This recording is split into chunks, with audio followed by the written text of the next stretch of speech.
Hello, Rose, and today we're going to be talking about the death of process, a sociological death of skepticism, and this is going to be featured in Belonging Again, and we'll also be pointing to the subject of the value circle, the conflict of society that is covered in Belonging Again in the 30s in those sections. Today, process has been conflated with skepticism, and skepticism has been conflated with disbelief, and so both are gone. Process is what you need to determine if you should be for or against something, or to even figure out what the thing means. And so you need process to even begin thinking, really, to have a ground for thinking. In the same way that skepticism, say if somebody says this new technology is going to help refine ocean water into drinkable water, and I say, how do you know? Or what do you mean? Or how much drinking water? We're kind of trained now to assume that means the person asking those questions is against the technology, and it kind of hits us as the person doesn't believe us.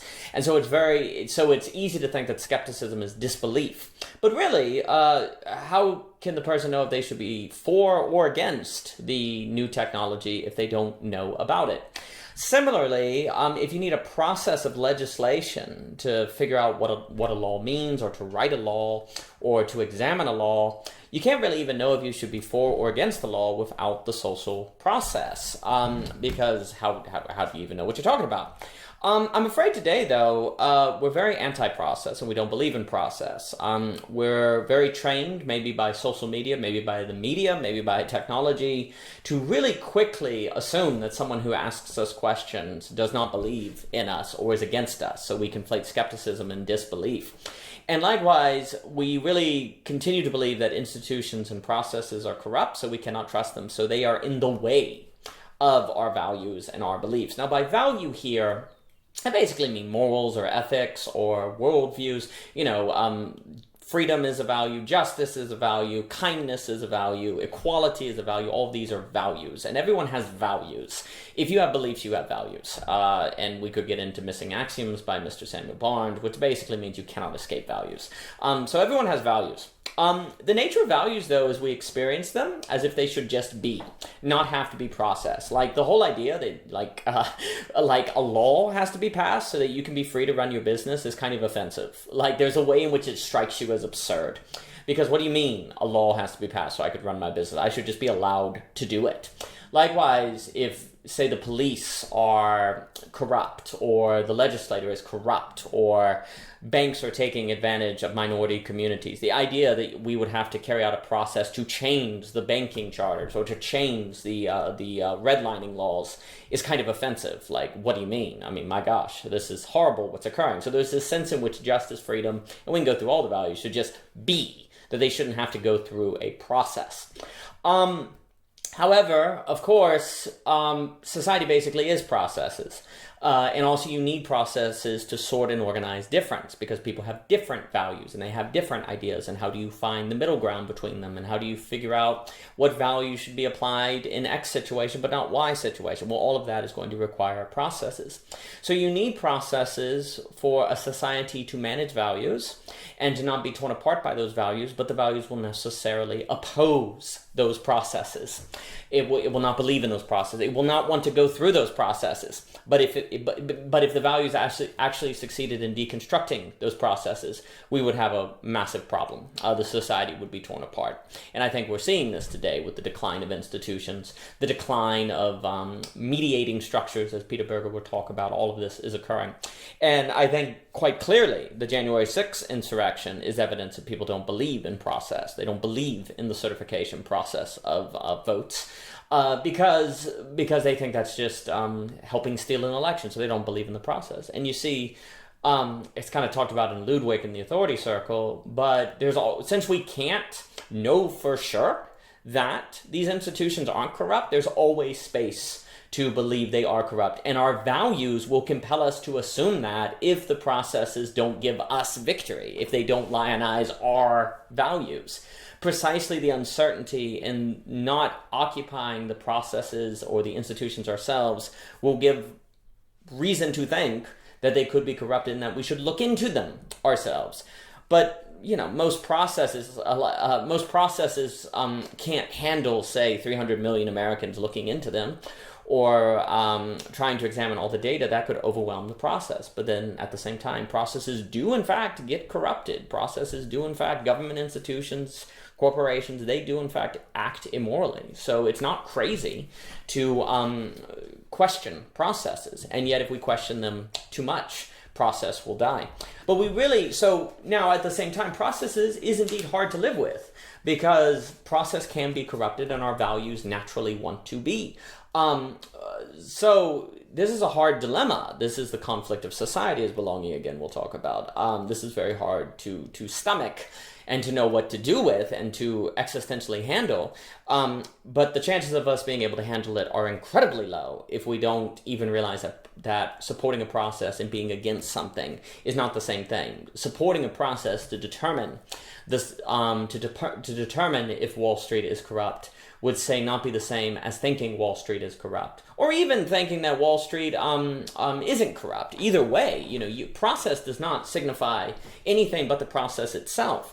Now, there's the possibility of people using process to preserve an injustice or to stop some sort of social development.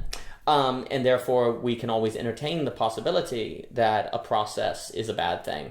But once you start going down that rabbit hole and decide that you can't trust the social order, there's nothing the social order can do to make you retrust it. There's a paper we did on trust that wants to argue that trust can't be earned. It either has to be given or not. Once trust has to be earned, when is it ever earned? You can always change the goalpost. And just because the society does 100 things that show it's trustable, that doesn't mean it will necessarily be trustable the next time. And maybe it was just doing those 100 things to trick you. So once trust is lost, just like givens, very hard to get back. Might be impossible to get back. And so that gives us a real problem. But then, of course, that would just mean that you accept process, understanding you need it for the social order to exist and to manage difference, and that means you have to make yourself vulnerable to being taken advantage of. That's very difficult to stomach. All values, like I said, desire to be. They don't want to be processed, and the idea of values needing to be processed is like looking at a sheet of paper and seeing it's got written down 2 + 2 = 5. That just hits you wrong. So you kind of want to reach over, erase it, and say 2 + 2 = 4. Well, basically, learning to live with the necessity of processing values to maintain the social order is like having to learn to live with 2 + 2 = 5. It's like an itch. It's like a moral and epistemological itch that's really bothersome, and you have to avoid scratching it, because the only way to scratch it is to threaten the social processes, to threaten the social order. And that's very, very difficult to resist. And maybe only Deleuzian individuals will resist it. Maybe only absolute knowers will resist it. And if only a minority of people can be such, then we have a problem. We have a major problem. But isn't it the case that social processes break? Don't states and governments and institutions go corrupt? Yes, they do. But then we need actually processes to determine which processes are broken and how they're broken and what we should do about them. And then you would need processes for those, on. And that's where you get this ballooning bureaucracy that can be really, really problematic. And all of that can kind of feel like it's stopping values from being implemented and being.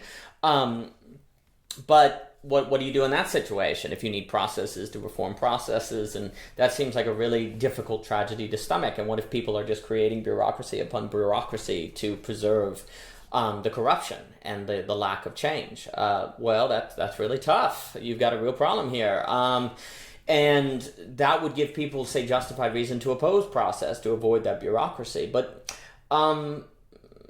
that's just going to give you some trouble. You can say, well, this is just reason to say get rid of process. Well, to get rid of process, you'd either have to be a monarchy, a small tribe, or something similar. A dictator can decree X will be the case and no social process be required. And likewise, a family can discuss what should be done, and that discussion be the extent of the needed processing, hardly a process at all. Well, so you either get a very small scale family, or you get a dictator if you want to avoid social processes. Otherwise, you're going to have to run the risk of processes going corrupt and being very difficult to stop, or processes ballooning into infinite processing. Choose. Which would you like? Well, we don't really like either, do we? But this is the conflict of society. This is a very difficult conflict of society that we're not really taught to deal with. It may also suggest the role of non-rationality, but that's another subject for another time regarding Mr. Benjamin Fontaine. Now, what I will note that's very interesting is that precisely because social processes inhibit our ability to realize our values, to make our values just be, they actually then give us kind of a plausible deniability where we can avoid responsibility for not trying to force our values just to be. Whereas if you didn't have those social processes, you wouldn't really have you'd be responsible for not, say, forcing your values upon other people. So there's something interesting with the very social processes that keep our values from being, simultaneously absolve us of responsibility for not making those values totally be. And so we can kind of live with ourselves. But, if we say, we believe in justice or freedom or whatever, and we're not every single day going out and trying to create more justice and more freedom, well, if there are social processes that, say, limit the amount of justice and freedom we could create because we'd have to pass it into law and we'd have to join the bureaucracy and we don't have time for that because we're taking care of our kids and have to work, well, then, the Sardian gaze of our neighbor or the other would not torment us so much because they would know that this stuff is not completely in our control.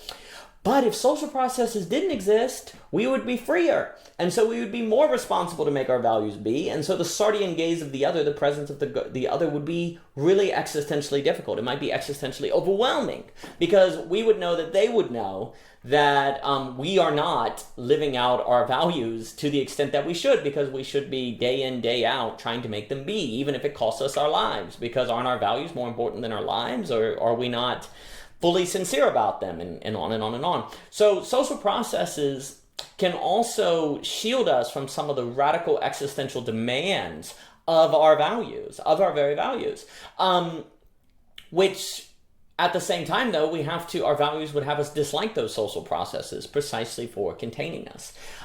So what this would also suggest, though, is as social processes weaken, then we also lose justification for not trying to force our values to be, because the social processes that could hold them back are less powerful. And so there's probably an acceleration. As processes weaken, there's probably an acceleration of that weakening because our values will compel us to weaken them further. So the weakening of social processes is probably a accelerating problem. As institutions, processes, and so on weaken, they probably weaken and collapse very, very quickly. So all of this would suggest why we are encountering a death of process today, which would contribute to the collapsing of the society, tribalism, meaning crisis, and all these different things. The loss of critical thinking, and again, the death of processes for good reason, so that we can create more justice and more freedom.